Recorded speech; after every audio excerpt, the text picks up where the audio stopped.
গাছ দেখবেন যে গোলাপ গাছটা যে আমাদের চাষিরা লাগান খুব ঘন করে লাগান। তো সেই দিক দিয়ে যদি বলি গাছটা অনেক বেশি ঝোপালো থাকে, একটা গাছ কিন্তু আরেকটা গাছের উপর চলে আসে এবং গাছের যে পর্যাপ্ত আলো পৌঁছার কথা সেটাও কিন্তু পৌঁছায়। তো আমি কৃষক ভাইদের বলবো যে আপনারা সবার আগে জমিটাকে পরিষ্কার করে ফেলবেন এবং পানির ব্যাপারে আপনারা খুবই সচেতন হয়ে যাবেন। যে আমি জানি এখন তো আমাদের টেলিভিশন বলেন, ফেসবুক বলেন, আমরা জানতে থাকি যে আগামী সপ্তাহে কিন্তু একটা নিম্নচাপ আসছে। এটা ধরেই কিন্তু আমাকে এগোতে হবে। উন্নত দেশে কিন্তু মোবাইল অ্যাপের মাধ্যমে তারা অনেক কিছু পেয়ে যায়।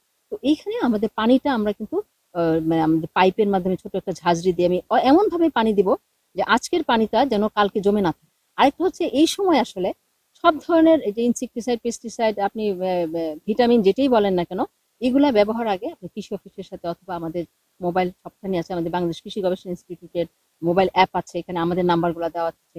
আপনারা কিন্তু সরাসরি আমাদের সাথে যোগাযোগ করতে পারেন। আমরা কিন্তু সরাসরি ভিজিট করি, আমরা এসে হ্যাঁ আমরা ফাঙ্গিসাইড, পেস্টিসাইড তখনই দিব যখন আবহাওয়াটা একটু ভালো হবে। আমি মিরপুর থেকে আসছি, আর সবাই গোলাপ বাগানে আসতে বলছে, এই জন্য আসছি। অনেক সুন্দর লাগতেছে। এখানে হচ্ছে আমি, আমার বাবা, আমার দাদু, আমার ফুল ফ্যামিলি আসছি, আরো মানে কয়েকজনের সাথে, আমার বাবার ফ্রেন্ডদের সাথে আসছি। আর এখানে আসার মূল কারণ হচ্ছে গোলাপ ফুল দেখা, বিভিন্ন ধরনের ফুল সম্পর্কে জানা, মানে একটা সুন্দর একটা মোমেন্ট কাটানো এখানে।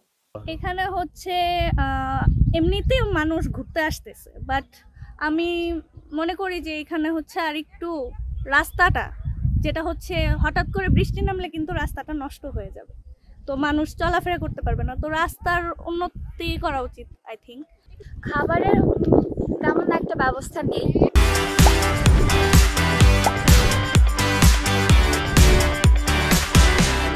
আমি আমার হাজবেন্ডের সাথে এসেছি। তো অনেক দিন ধরে ইচ্ছা ছিল আসার, কারণ অনেক ব্লগ তারপর বিভিন্ন চ্যানেলের মাধ্যমে শুনতে পারছি যে এখানের কথা। তো তখন থেকে ইচ্ছা যে গোলাপগ্রামে একবার হলেও আসবো। তো সময় হয় না, তো হচ্ছে দুইজনে মিলিয়ে এবার চলেই আসলাম গোলাপগ্রামে। তো এসে ভালো লাগছে। আমি আসছি হচ্ছে ঢাকা মিরপুর থেকে, এবারই ফার্স্ট আসছি। আমি অনেক অনেক জায়গায় শুনছি যে হচ্ছে গোলাপগ্রাম অনেক সুন্দর একটা জায়গা, তো আসলাম, দেখলাম অনেক ভালো।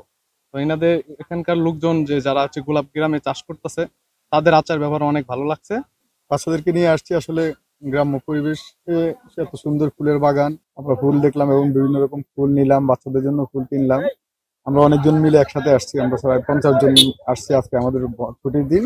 আমাদের এখানে আপনার দর্শনের যারা আসে, এটা তো সাধারণত মূলত মনে করেন যে গোলাপগ্রাম হিসেবে চিনে, কিন্তু এই শীত মৌসুমে যে আপনার ফুলটা আছে এটা গরম সিজনে পাওয়া যায় না।